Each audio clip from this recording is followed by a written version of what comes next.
Welcome to SE Podcast Teach&Talk โดยศูนย์วิทยาศาสตร์เพื่อการศึกษาก้าวใหม่ก้าวแห่งคุณภาพเพื่อปวงชน Welcome back to SCE Teach and Talk with me, Nanapattapan, educator, practitioner from Science Center for Education and Bangkok Planetarium.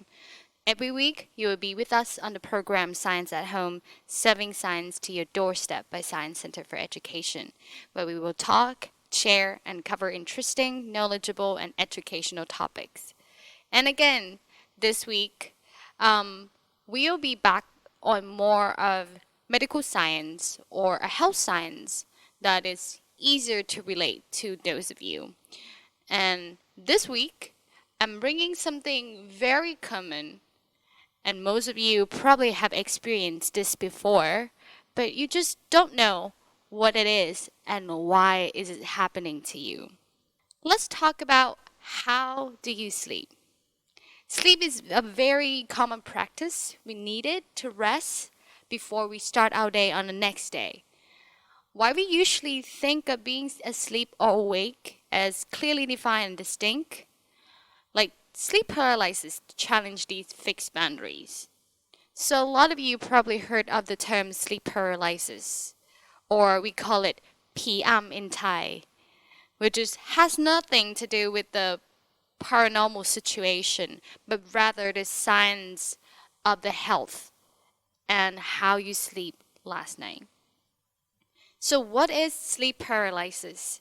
Sleep paralysis is a condition identified by a brief loss of muscle control known as atonia that happens just a little falling asleep or waking up. In addition to atonia, people often have hallucinations during these episodes of sleep paralysis. So, sleep paralysis is categorized as a type of parasomnia. Parasomnia has something to do with sleep. The parasomnias are abnormal behaviors during sleep because it is connected to the rapid eye movement or the REM stage of the sleep cycle. So yes, many of you probably have heard and read about your sleep cycle before. And the sleep paralysis is considered to be an REM parasomnia.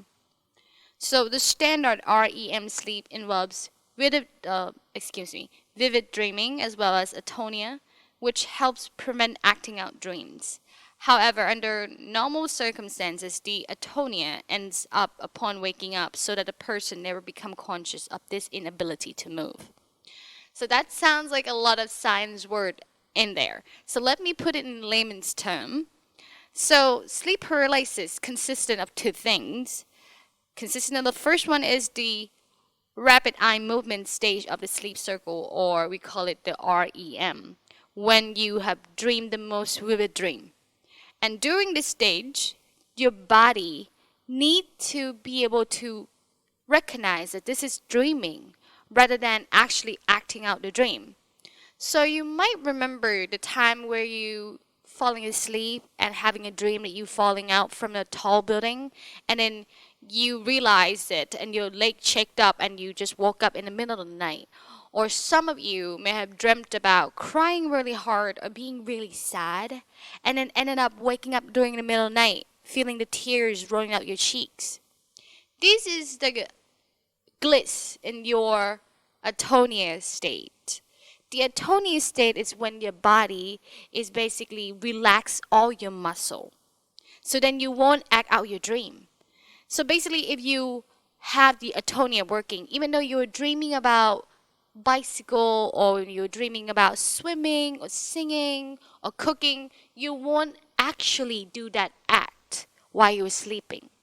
Because your brain is so amazing. The way human brain works is that it works until the last minute of your life. So even when you were sleeping, brain is not sleeping.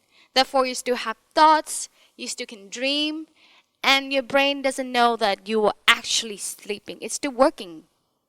Therefore, if your body is not smart enough to put your body into the state of atonia, you will be acting out things that you were doing in your dream. And it can be very dangerous. A lot of people probably heard about sleep talking or sleepwalking. These other state that you might have to see a specialist, like seeing a doctor or seeing a sleep therapist.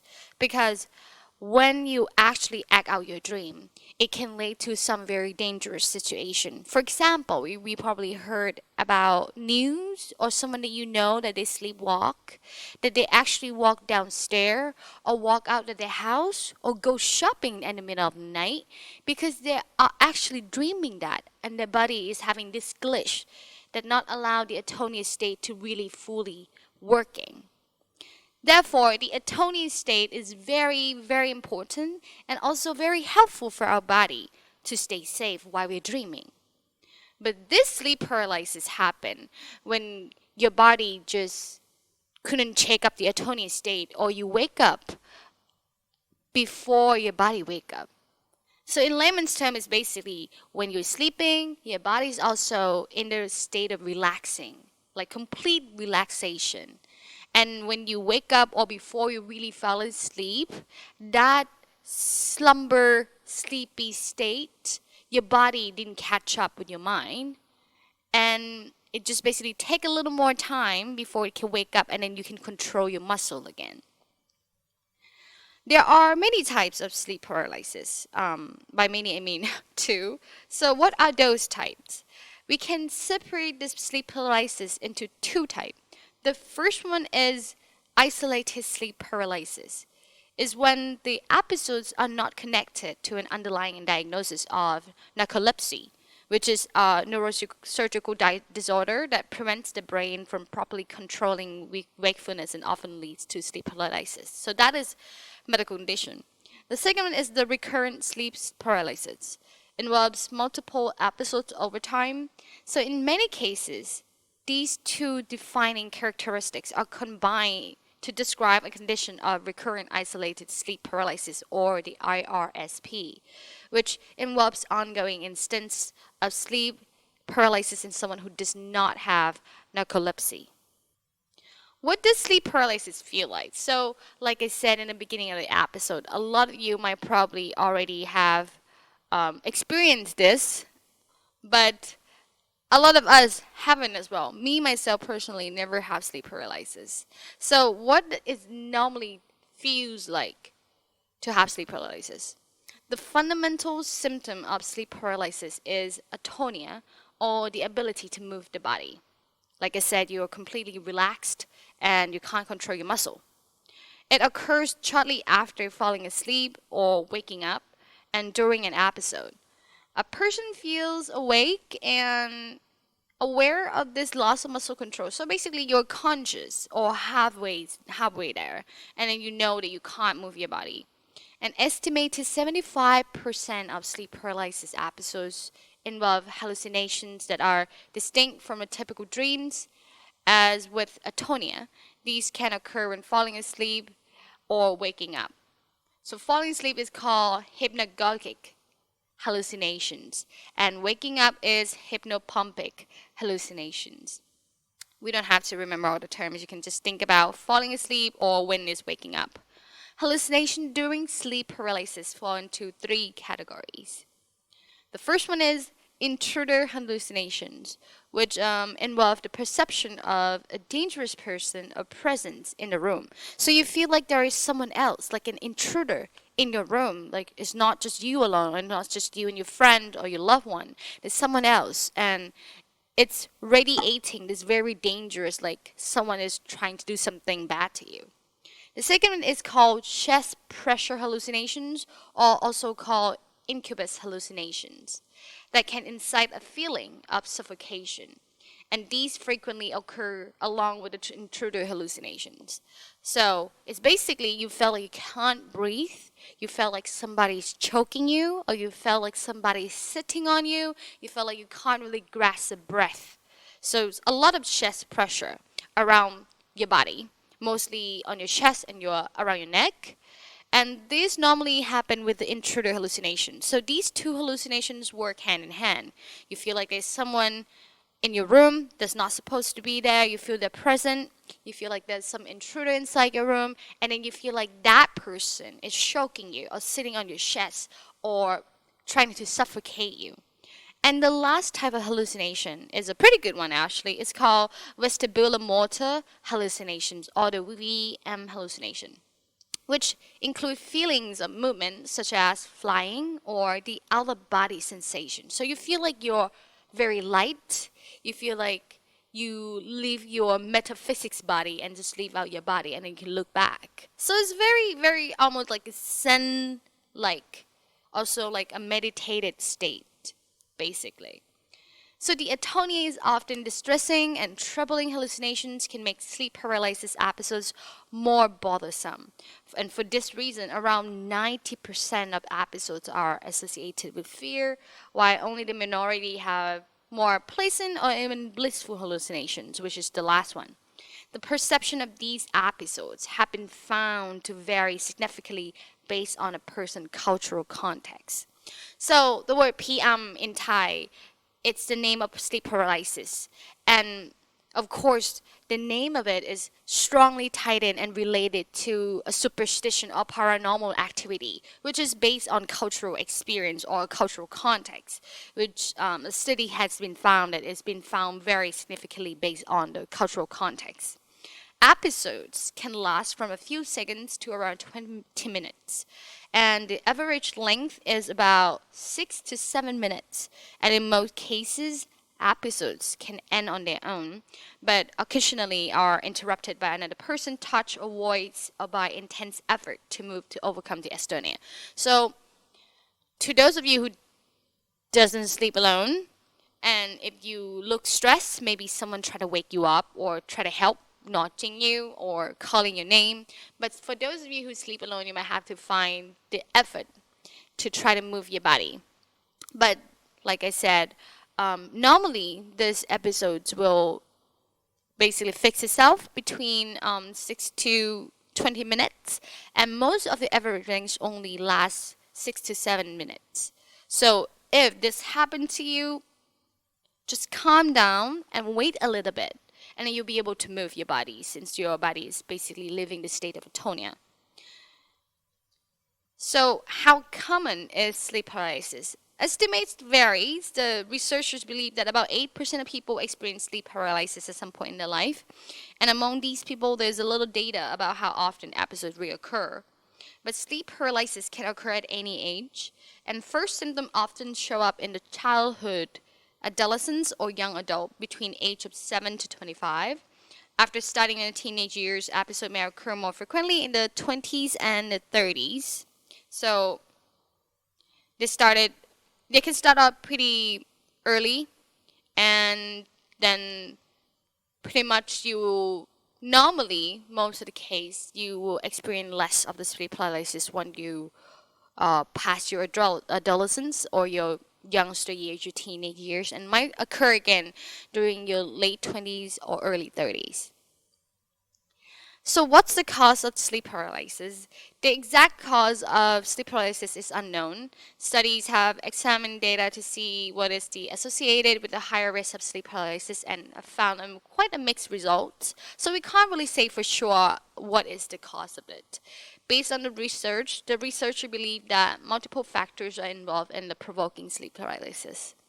Sleeping disorders and other sleeping problems have shown some of the strongest correlation with the isolated sleep paralysis, and the higher rate of sleep paralysis in 38% in one study are reported by the people with obstructive sleep apnea or OSA, a sleep disorder of repeated lapse in breathing. So they're having difficult time in breathing when they sleep, and they're reported to have more of sleep paralysis than others.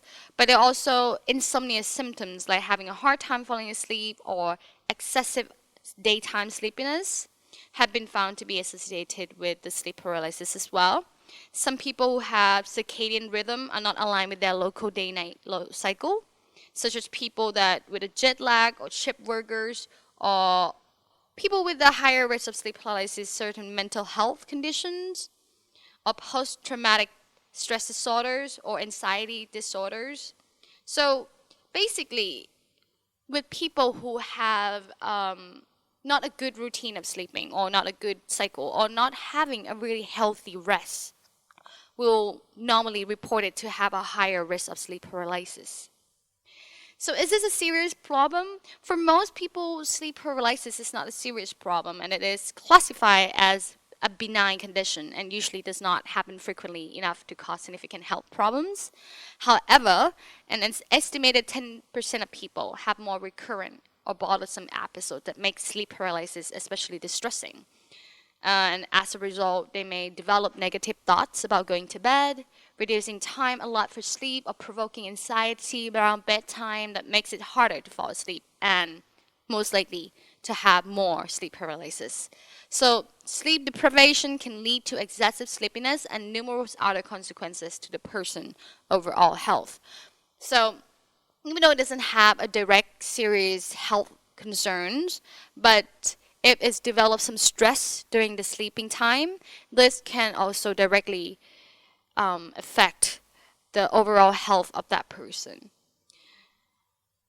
If you found yourself having a problem with sleep paralysis, there are some treatments, but first step in treating sleep paralysis is to talk with a doctor in order to identify and address underlying problems that may be contributing to the frequency and the severity of the episodes. For example, this could involve treatment for narcolepsy or steps to better manage sleep apnea. But overall, there is limited scientific evidence about the optimal treatment for sleep paralysis. Many people don't know that the condition is relatively common and use themselves as crazy or shameful after episodes. As a result, even just the acknowledgement and normalization of their symptoms by a doctor can be beneficial. But because of the connection of sleep paralysis and general sleeping problems, improving sleep hygiene is a very common focus in preventing sleep paralysis. Sleep hygienes refer to a person's bedroom setting and daily habits that influence sleep quality. So you need to focus on the quality of sleeping and resting. It's not always about how many hours you put in. It's also about your deep sleep cycle. Example of healthy sleep tips that can contribute to better sleep hygiene and a more consistent nightly rest include following the same schedule for going to bed and waking up every day, including on the weekend. So set the time for your sleeping routine that will be good for you, fit for your job, and you feel well rested. Second, keeping a set pre-bed routine that helps you get comfortable and relaxed. So if you have any ritual that get your head into that space before you're going to bed. For example, some people like to read, some people like to drink some chamomile tea, some people like to meditate, some people like to write journals. If you have a ritual or an activity that slow you down and help getting you into the mood of sleeping and relaxing, keep that. The third one is outfitting your bed with the best mattress and best pillow for your needs. A lot of people sleep in different positions. Some people sleep on the side, some people sleep on the tummy, some people sleep on the stomach, some people sleep on the back. Whatever works for you. Find the best mattress that support you and your neck. Find the pillows that's comfortable, good blankets, perfect condition. Make sure that your bed is your safe haven to sleep. The fourth one is reducing assumption of alcohol and caffeine, especially in the morning. Of course, you know when you're going to go to bed because you're setting the routine for it. But you have to try. If you know that it's going to be, an early night, please stop the consumption of alcohol, caffeine after 4 p.m., for example. The fifth one is setting up your bedroom to have limited intrusion from light or noise. If you know that you're a light sleep, you need your room to be completely dark, get a dark out curtain. If you know that you can't really sleep if there's a lot of noise, make sure that your room is soundproof. If not, get some earplugs, Get yourself into that setting mode, quiet and dark, which is normally the most optimal state for a human to sleep. And the last one is putting away electronic devices, including your cell phones, for at least half an hour before going to bed. Like I said, put away your screen time and then do that ritual to get you into the mood. Drink some chamomile tea, drink some hot milk, write some journal, read some books, get your curtain out, get your earplugs. Or some of you might love listening to some relaxing music or classical music. Do so. Do whatever you need to do to get yourself into that state and sleep. Never work, never eat on your bed. Your body needs to know and be able to distinguish this is time that you're going to rest, this is time you're going to sleep, and keep that routine, even on the weekend, so that you can get into that routine without having to remind yourself, and then you can get a full, well-rest sleep. And this should help you fix the problem with your sleep hygiene and sleep paralysis. Well, I hope this episode helped a lot of you setting up your time and also help you setting up your mood and mindset into having a better and healthier sleep routine. Unfortunately, our time is over today, but please don't forget to follow us for any updates and more information on www.sciplanet.org. Follow us on Facebook fan page, YouTube, ศูนย์วิทยาศาสตร์เพื่อการศึกษาท้องฟ้าจำลองกรุงเทพ Spotify, Google Podcast, Teach and Talk. And don't forget to tune in for the next week episode. And until then, I'll see you later. Thank you.